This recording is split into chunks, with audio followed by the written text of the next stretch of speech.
Hello and most welcome. Today we will discuss PTSD and MDMA therapy.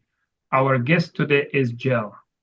Jill Sitnick is the founder of the Journey Sage, an educational platform that demystifies MDMA therapy for PTSD to help dispel the stigma of psychedelics for mental health.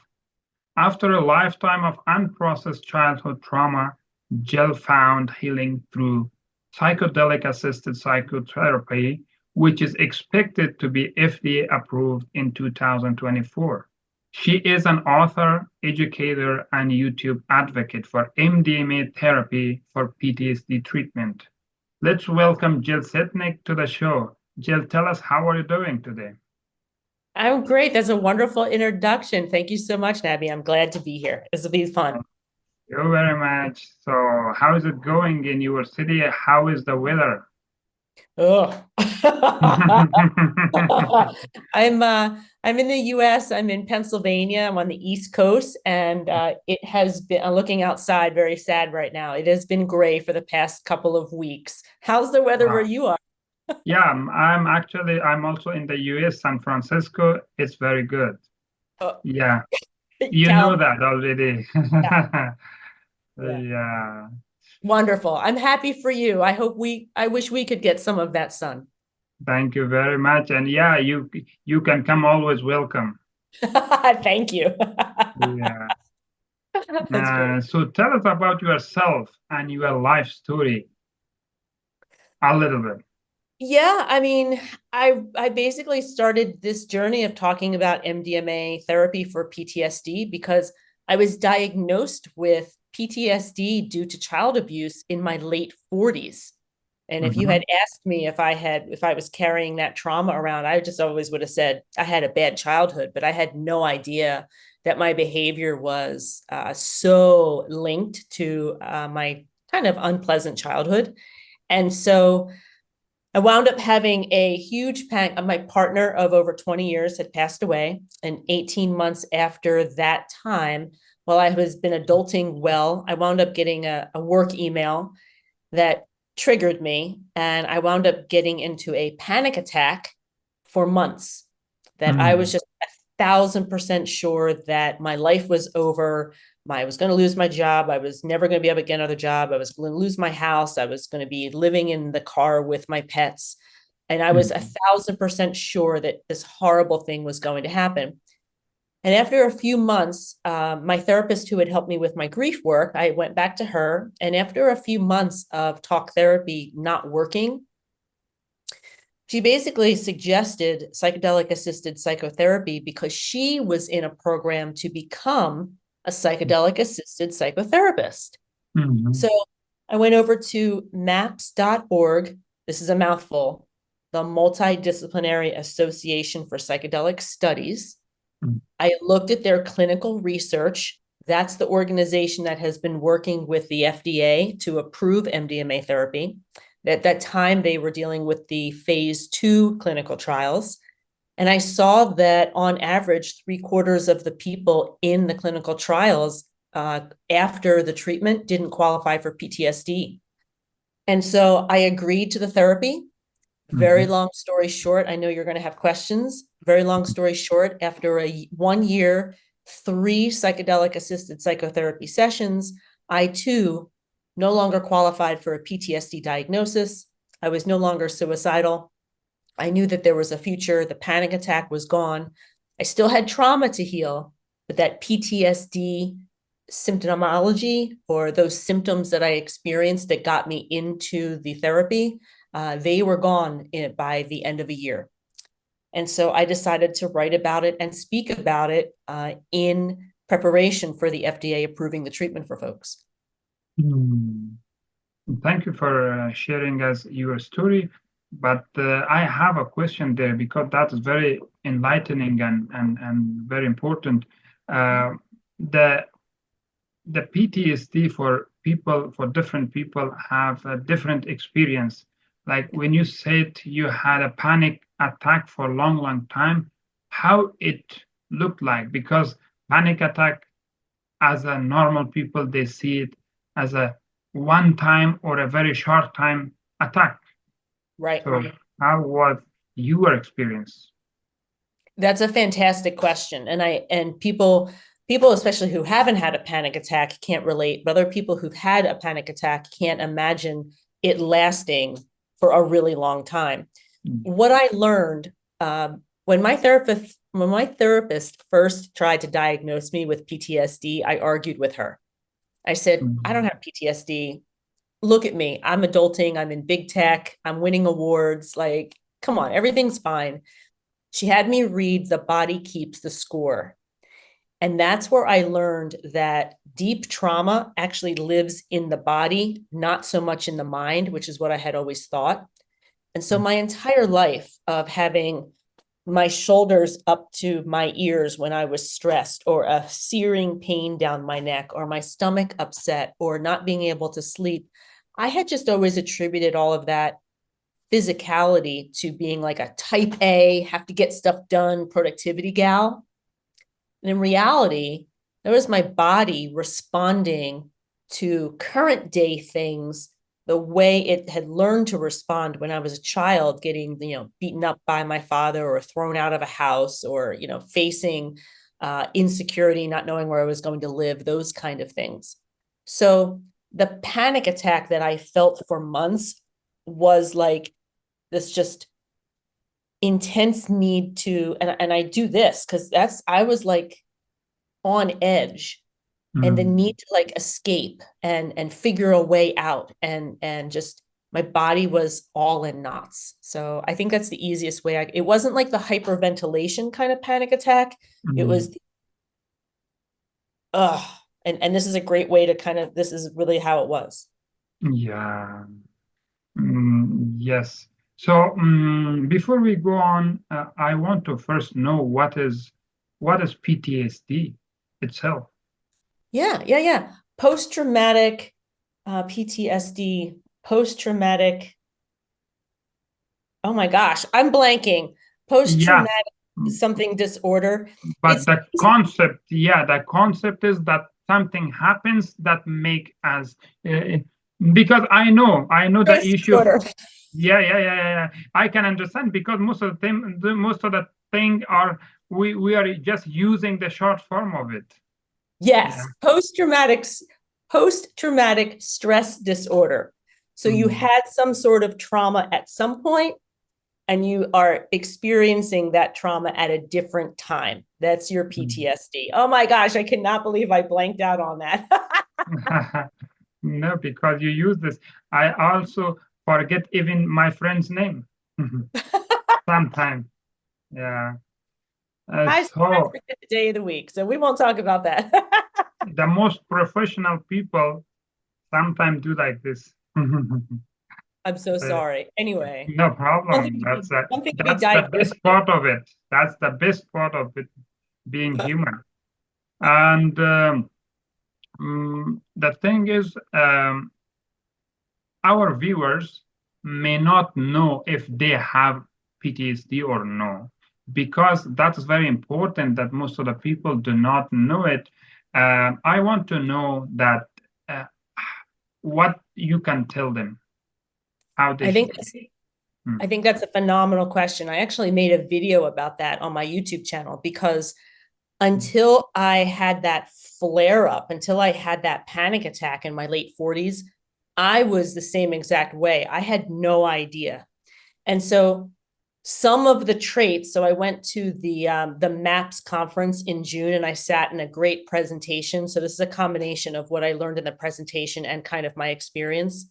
I Mhm. would say if I would say what how I now know I had PTSD from child abuse.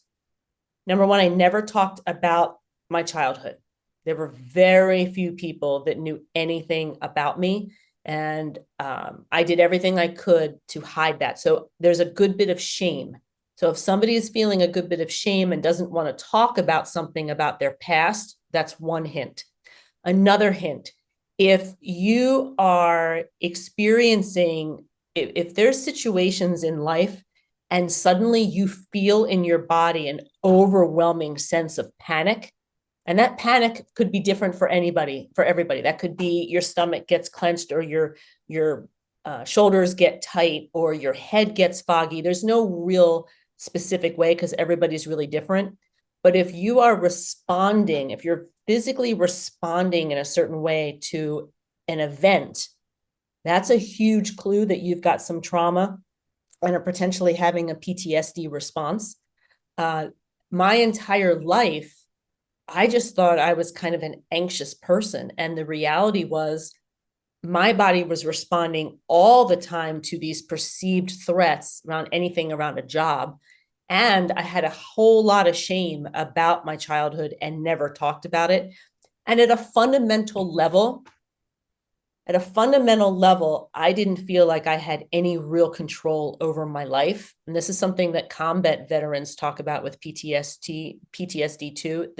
There's like this sense, and it kind of makes me sad to even think about it, but I never really thought I had any real control over my life. I kind of felt like I was doing my best to live under the radar so that the universe didn't see me, so that like it wouldn't smack me down and hurt me. It's like a real lack of control and a lack of the ability to live my life the way I would want to live my life, as opposed to staying small under the radar, not trying to create waves. Those were the biggest.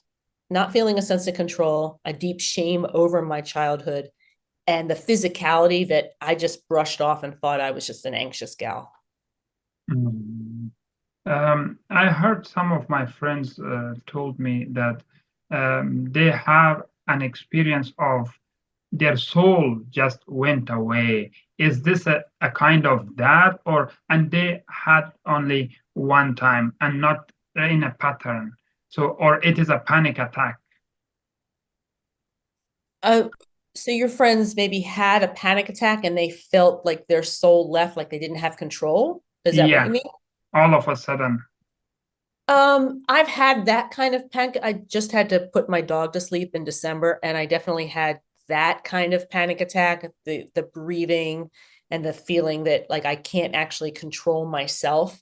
That's a little bit different than that was like in the moment panic, versus what most of the time what I experienced was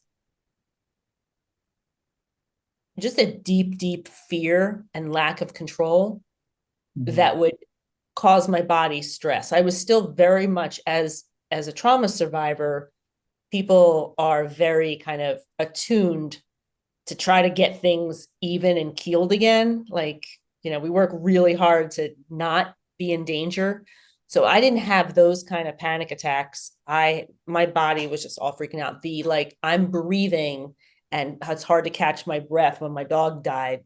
That was kind of different. That was like an overwhelming kind of panic attack versus a Exactly. hey, there's danger kind of panic attack. And that's totally, I don't know the medical stuff. That's totally Jill Sitnick's definitions of panic Mhm. attacks. Mhm. To put that out there. According to your experience, uh, your panic attack or this PTSD is, or what was actually because of your childhood trauma or the late trauma because of your husband? No, no, it was definitely the childhood stuff. We Mm, uh, we learn the world as toddlers. And mhm, so that fear I had of the universe is out to get me, which was a fear I just had always kind of had, that was because a little toddler getting beaten up by her 6'2", 250-pound father, the toddler, the 3-year-old, could not comprehend that a caregiver would do that. The mm, toddler interpreted it as, oh, this is just the way it is. This is the universe. It wasn't mm. until I was an adult could look back on that memory after my MDMA journey and say, wait a minute, universe wasn't out to get me. My father was a jerk for beating me up. That's how the healing takes place. Yeah, it's very interesting, when the way you explain. And how do you remember those memories? Oh my gosh, that's the most fascinating part. Mm, So a lot of people assume, and I did too, that most of the healing would be done within the journey. And mm, when I say journey, when you're talking about using psychedelics therapeutically, very often the term is used journey because you're under the influence of the medicine or the psychedelic for anywhere from 5 to 8 hours. So that's why it's considered a journey. You'll very often hear people use the word trip when they're using psychedelics recreationally. So I tend to use the word journey. So just want to put that out there. And most people assume, myself included, that the healing kind of happens during the medical procedure of having the psychedelic in my system, because that's kind of how we're used to medicine working. The reality is that there's something called integration. The days, weeks, and months later after the journey is actually where the majority of my healing took place. So, when you're taking a walk or you're in the shower and suddenly you have an idea or you have a memory or you hear a song and a memory comes up and you're just kind of not really concentrating, but a memory comes up. That's how this was.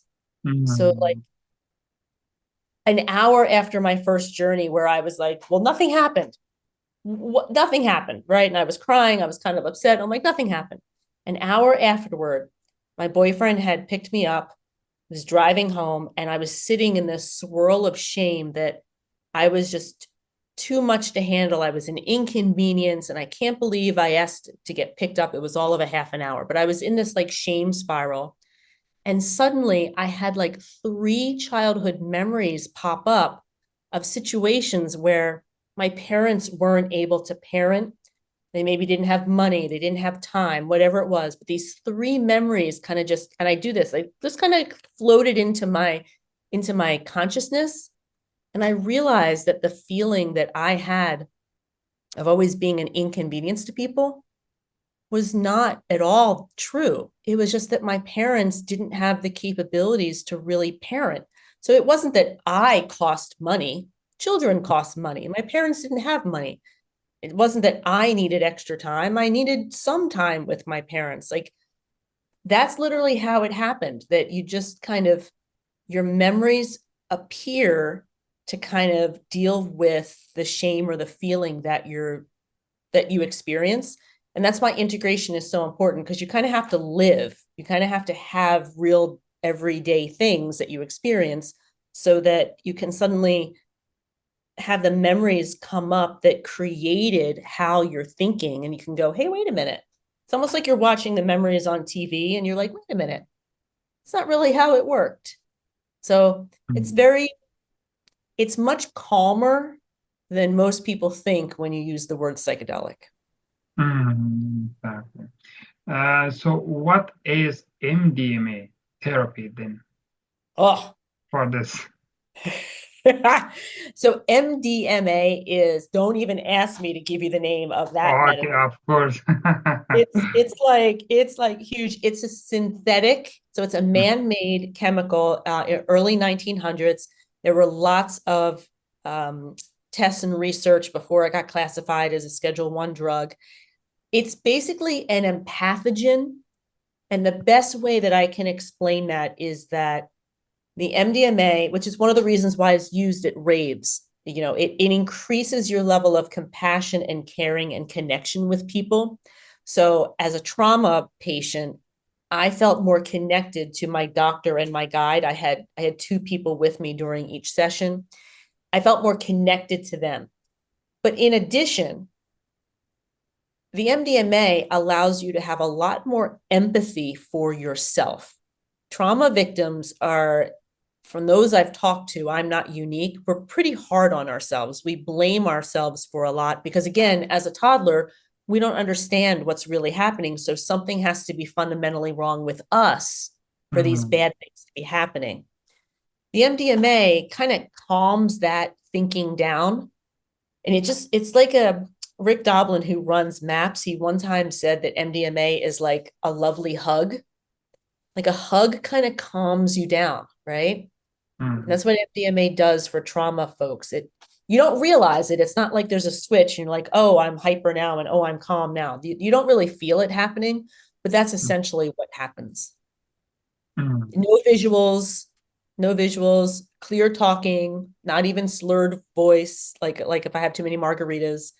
alternating between talking with my therapist and guide and then putting on a head mask to just kind of relax and let the medicine do what it needed to do. And on average, 5 to 8 hours. Then where can people learn about the clinical trial? Yes. MAPS.org. MAPS.org is the organization that the FDA has been working with MDMA therapy.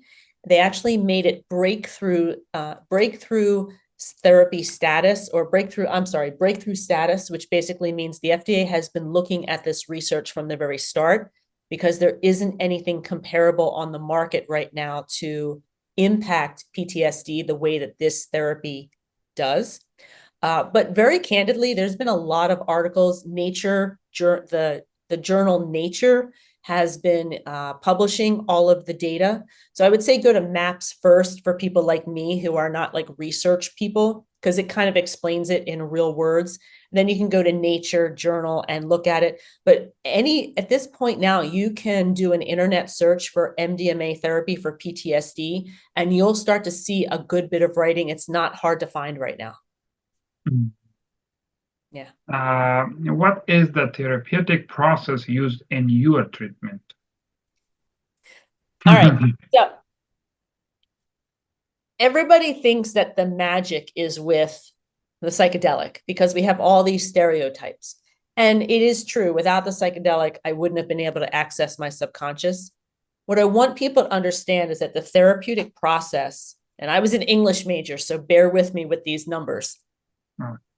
40% of the time. So think of each journey. I had 3 journeys. So think of like one journey. 40% of the time is preparing for that journey, talking about your issues. In my case, my therapist did the most stereotypical thing, and I had to talk to my body. Like when my shoulders were up to here, I had to talk to my shoulders and say, what's going on? Why are you acting like this? And inevitably some memory would come up about my childhood. So 40% of the time, you are preparing for the journey. What are your intentions? What do you want to heal? What do you want to understand? For me, the major thing I wanted to understand, every physical thing with me all came back to fear. And I wanted to understand why I was just so scared as an adult. 20% of the time is the actual psychedelic journey, because it's just one day, anywhere for 5 to 8 hours. And I know that sounds like a lot. As a patient, you'll think it's about half an hour. It's definitely a long day for the practitioners, your guide and your therapist, or your guides, whomever is with you or working with you or will be working with you when this is approved. And then the last 40% is the integration, what I talked about. Most people can relate to integration like physical therapy. You have to stretch, you have to work out the muscle or whatever that is. Same thing with this particular treatment. If you go through a psychedelic journey therapeutically, and the next day you go back to work and you don't put any thought or any effort into kind of allowing your brain to heal, you're not going to get nearly as far as the person who takes a couple of days off, sits. For me, I'm a big journaler. Maybe you're somebody who likes to work with art, whatever kind of relaxes your brain. I love walking. I love exercising. Giving yourself time to let those memories come up and to kind of reframe, that's super, super important. So that's why 40% in the beginning, 40% after, that 80% of the entire process, that time is super, super important for results, in my opinion. Exactly. And what is the difference between MDMA and psilocybin? Yeah. Oh, yeah. So here's the thing. Psilocybin is the ingredient in magic mushrooms, and that's definitely more of your traditional psychedelic, where you get to see the beautiful visuals, and that's definitely known to be recreational. Psilocybin has actually, so remember how I said MAPS got the FDA approval for MDMA? Or I'm sorry, the breakthrough therapy designation for MDMA. Johns Hopkins University got breakthrough therapy designation for psilocybin, magic mushrooms, for depression from the Mm, FDA. The mm, FDA basically looked at two organizations, said, okay, you work on MDMA, you work on psilocybin for depression. So what happened with me was that my first two journeys were just MDMA. I was still dealing with my body being all sorts of upset and being in that freeze, flight kind of mode. The third journey, my second journey was in December. My third journey was not until May of the following year because I was going through integration. But in the middle of that time, I actually had a horrible, horrible nightmare about myself as a child. Long story short, I was kind of trapped. I had this weird nightmare of being trapped in my childhood home. My mother had shot herself trying to commit suicide when I was 5. She lived, but 5 is kind of like that magic number because my parent, like that's where my life kind of, I was in one house until I was 5, until my mother did this. So that's always been the cutoff kind of time. So I had this nightmare about being trapped in that home where she did that. mm, One of the goals, and working with my therapist and doing a lot of visualization. I'm an English major. I love using my imagination in therapy. We would talk about the idea that I couldn't actually get that little girl out of the house. It was the weirdest thing. It was literally the weirdest thing. And I talk about it extensively in the book because I know it sounds weird, but I just had this nightmare and I couldn't kind of talk my way out of it. Like, of course she could walk out the door. Well, no, in the nightmare, there was literally no door. So we get to my third journey. I take the MDMA. One of the intentions or goals of the journey was to help that little girl get out of that childhood home. And about an hour, hour and a half into the session, my guide asks me, okay, are we ready to get Jill out of that house? And I responded, which one? The one upstairs or downstairs? My conscious mind never knew that subconsciously I had this little girl trapped in her childhood bedroom. She was half the size of what a 5-year-old should be. She was slumped over. She had black hair, super skinny, in this like black little romper, like she was going to a funeral. Of course, the imagery was she was dying. My doctor, my therapist, and my guide like totally rolled with the punches. They didn't even, whatever. In the next like hour or two, with MDMA in my system conversation, we tried to get her out. Wouldn't work. And so my doctor and guide had actually said to me, look, there could be a situation where we will need to supplement your treatment with some psilocybin from magic mushrooms. And at this point, I totally trusted my doctor and guide. And I'm like, whatever needs to happen, happens. And that's what happened. They gave me, halfway through that journey, they gave me a very small dose of magic mushrooms. I then very much went into the medicine. I had a eye mask on, the traditional kind of visuals, very, psychedelic neon. But the psilocybin allowed me to visualize my house, my childhood home, kind of like breaking open, and the little girl was free in a little garden. And so the difference with psilocybin, it's much more visual. Sometimes you might hear your inner voice in a certain kind of way, or like a certain kind of wisdom.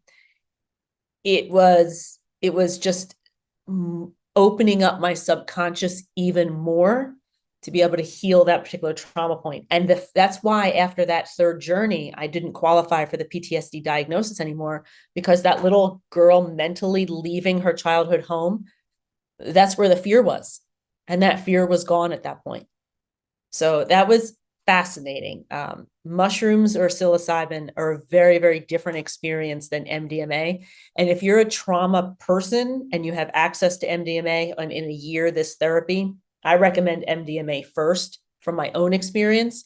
I'm not sure how well I would have done.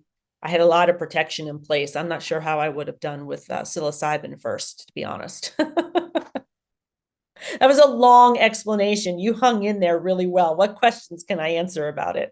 So the first thing that the public or the audience want to know is Yeah. if they have PTSD or not.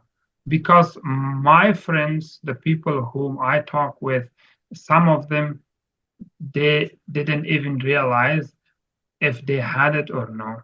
And after Right. some while, when they just went to psychiatrists, psychologists to see what's going on, or even they went for something else, but they diagnosed with PTSD. So Hmm. the thing is, like, what do you recommend for people? So if how they should check themselves if they have it or no. This is the first part of the question, and the second is, it is only happening in the childhood, or it can also happen when they are young adult. Yes. Can I answer the second half first? Yeah, sure. Trauma can happen at any point, and there is no ladder of like trauma severity. Trauma varies for everybody. So I thought I just had a bad childhood. Other people have it far worse than I did. That doesn't matter.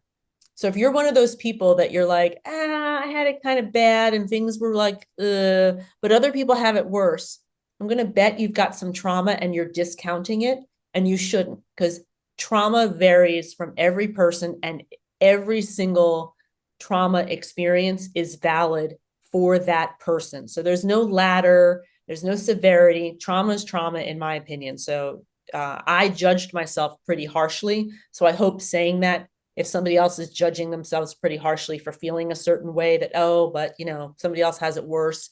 No, acknowledge that you probably had some trauma. And you're right. It doesn't have to happen when you're 3. It can absolutely happen when you're 11 getting bullied. It can happen when you're 16 and there's a car accident. It can happen when you're in the armed forces on the battlefield. It can happen during a divorce, like at any point, at any point. In my situation, it just happened to have been childhood.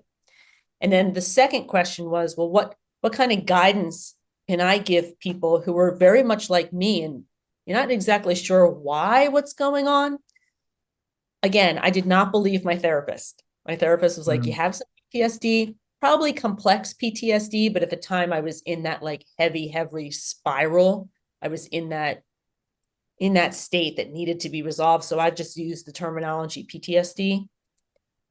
The Body Keeps the Score by Vander de Colt. Boy, I hope I did not butcher his name, but do a search for The Body Keeps a Score. He's the one that explains how trauma is in our bodies. And it was because of that book that I believed that I had it. I did not believe my therapist. So that's one book I recommend. I do know it was written by a white male. And I know some people criticize that there are other books out there. Please go ahead, find them. When you do mhm, an internet search about The Body Keeps a Score, there are a couple of other books that came up. I just need to stay true to my story, that that's the book that I read. And then there was another one that I read that was called Super Normal. And it mhm, talked about how children with trauma, sometimes, like, why do some children of trauma excel? What makes them do these amazing things professionally, personally? Like, I was in a long-term relationship with my partner over 20 years. He regulated my nervous system. So I was able to go do some other amazing things. Without that relationship, I'm not sure what would have happened. But Super Normal kind of showed me the coping mechanisms that I used to get through my childhood were fantastic coping mechanisms in my career, in my relationships, things of that sort. So that also was like, oh, now I understand where that behavior came from. So for me, that's what I offer folks. And then, to be candid, I talk a lot in my book about my symptoms. I talk a lot on my YouTube channel about what it was like. And so people can kind of tune in, and if they don't want to read, if they don't want to read, they can check out my YouTube channel. If they do want to read more scholarly stuff, The Body Keeps a Score. If they want to read a quick memoir, my book, Rescuing Jill, that's really, they have to investigate on their own, which is, or, hopefully a therapist would be able to identify, but if they're not in therapy, they kind of need to investigate on their own. mhm. So now talk a little about your book, as you name it. So what Yeah. did you discuss about inside it? Yeah. And Yeah. why did you do that? Yeah, So at the because end, there is another book that is I forgot the exact name. I read it oh, long it's okay. ago. The Don't worry about it. trauma of a the trauma of a gifted child. Maybe Oh, oh, I haven't yeah, read that. Trauma of yeah, a- and that is a very good book. Yeah. Oh, So okay. I'll have to read y- that. Good. yeah, and share with us why did you write this book and what Yeah. did you discuss about? So you know what's funny is that I knew this therapy worked after the first journey. Mhm. I didn't have full confidence that I could really get rid of that sense of doom. But at the end of that third journey, when that little girl got released, I remember vividly talking to my doctor and my therapist as I was kind of coming back to myself, coming out of that enhanced state. I remember saying, I have an obligation. This therapy works. And there's so many stereotypes around psychedelics.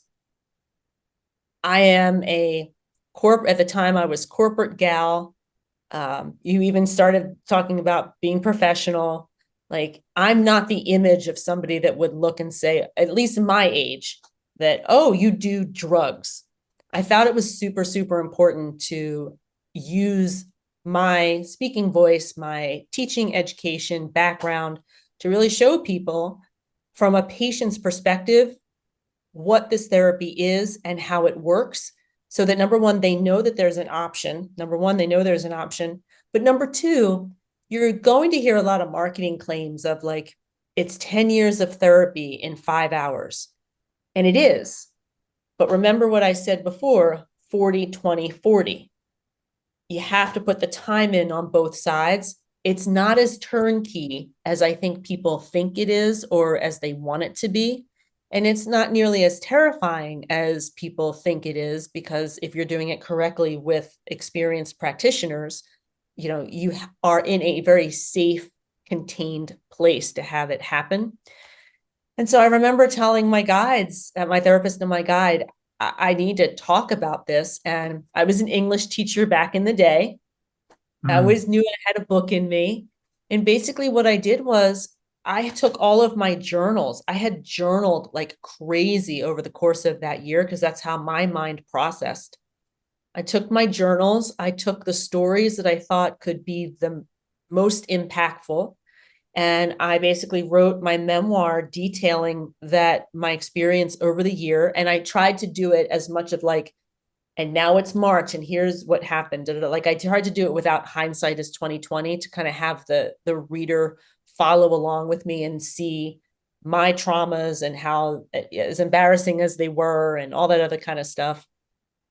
So I wrote the memoir, and then I went to a retreat in January, last January, not this January, last January. I went to a retreat, a psilocybin and DMT retreat, and it just, getting out of the gray weather, going to Mexico in January kind of thing. And I realized that I knew an awful lot about intention setting because of my therapy, but most of the people in that group did not know intention setting. And some of them were actually very disappointed with their experience because they weren't prepared. They hadn't done that 40% of the work. And so I wrote a quick little workbook that shows how to create psychedelic intentions. And it's basically the cheat code for what my therapist did with me. I gave 8 different prompts that throughout my year of healing, those 8 prompts were things that me and my doctor actually used to create my intentions. So I figured as more and more people start to look at this therapy, or they start to do mental health care tourism, that the workbook can help them with that. So those are my 2 books. You did wonderful good help to the people. Yeah. Yeah. So one question that I have, it's also very related, if I Uh-huh. can ask here. Some people have a childhood experience. It is, we can call it a trauma, but then it affects their relationship. Yeah. For example, they seek a, a, a relationship which is not healthy. So why this trauma make people to seek a relationship that is not healthy, a relationship that is again reminding them of the trauma, although the trauma is not a pleasant experience. So why they have a tendency to seek those trauma again and again into That's a their relationship? phenomenal question. Yes, Mm, that's a phenomenal question. So first thing to realize, my therapist is one of the most wise people I've ever met. And one of her favorite lines is, adults are just children wrapped in layers. mm, We are at our core always what we first learned about life as children. Okay, so take that for a second. As a child, with neglectful and neglectful parents who unfortunately had their own set of trauma, they were not able to really connect with me emotionally. They were not able to really parent. They really weren't able to show love, which is so sad and has taken me so much healing to have so much compassion for what they must have been going through. As a child, again, we can't understand that something is wrong with a caregiver. We just know something's wrong, and children tend to internalize that there's something wrong with them. For me, I internalized I was not enough. There was nothing I could ever do that could get my parents to love me. That I'm not enough is remarkably common. What I'm finding is that almost regardless of the abuse or the situation as a toddler, we tend to we're not good enough. Now, your question was, well, then why do we keep reliving that with partners that we choose? yeah. Because consciously, we fundamentally believe that we aren't good enough. And if we aren't Mm, good enough, our subconscious is going to match with someone who proves to us we mm, aren't good enough. Isn't that sad? mm, yeah, exactly. That's what I happen to get super lucky. And a lot of people like me, there was actually one or two people in the super normal book, like they had a long-term relationship that grounded them and eased a lot of those I'm not good enough feelings. I always had them. But again, I thought it was like, because I'm type A, anxious, girly. No, there was a fundamental lack in me that I was not good enough. I just happened to have a lovely relationship. But that I'm not good enough impacts people on their partners. It impacts them in their careers. You see a lot of people with a ton of potential and they never kind of move up to the next level because internally they know they're not good enough.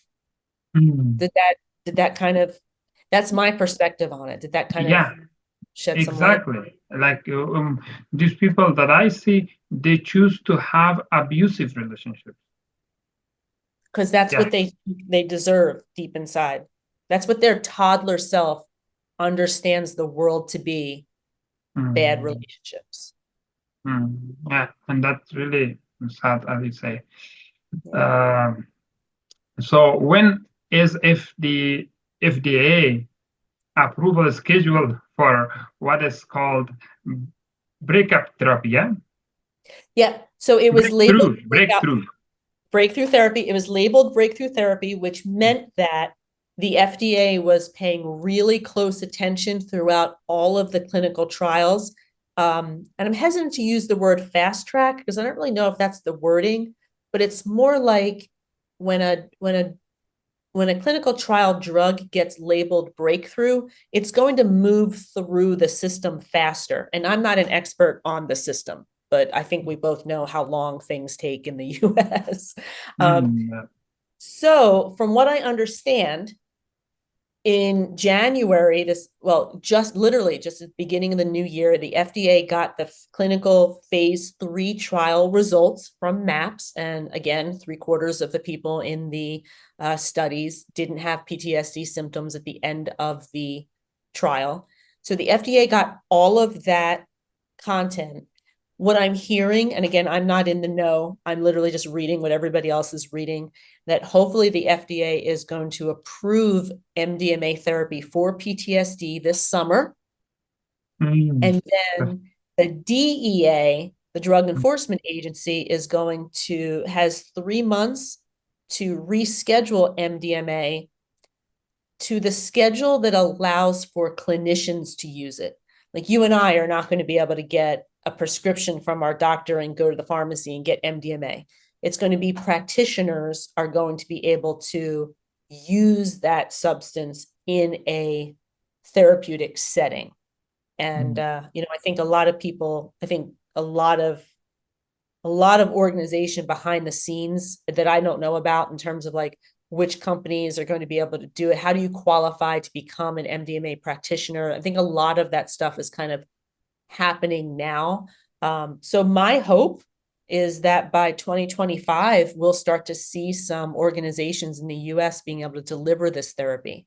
Australia approved it, and they're kind of going through the process now of, okay, we approved it. How do we actually administer it? And how does insurance work? And all that kind of, all the paperwork, red tape stuff. So we're a little bit, we're not behind. I'm not going to say we're behind. I'm just going to say we're figuring that out too, just with a little bit of a different timeline. So thank you so much, Jill Setnick, for answering a lot of questions today. Can you please tell us how can people find you and your work? Oh my gosh. My website, I'm over at thejourneysage.com, where I have a list of resources. People are always asking me information about how do I find more information about what's going on in my country and things of that sort. I have chapter segments in there. I have a free download for people to download the body prompt if they're looking for their own psychedelic assisted psychotherapy intention setting. The body prompt is the one that I use the most, so I offer that out to folks. The Journey Sage on YouTube is where I basically have videos talking about my experience and trying to explain things and answering the questions that I get most often from people. I created that channel because I wish I had had a channel like that or a source of information when I was going through the therapy. So that's basically why I created it. And people are free to reach out and ask me questions, and I'm happy to help. Thank you for your services. So thank you so much for joining us today on GNR Podcast. It was really illuminating to have Jill Setnick share their expertise and insight with us. If you enjoyed this episode, don't forget to subscribe and leave your comments below. Stay tuned for more engaging conversation. Until next time, take care and keep exploring new ideas.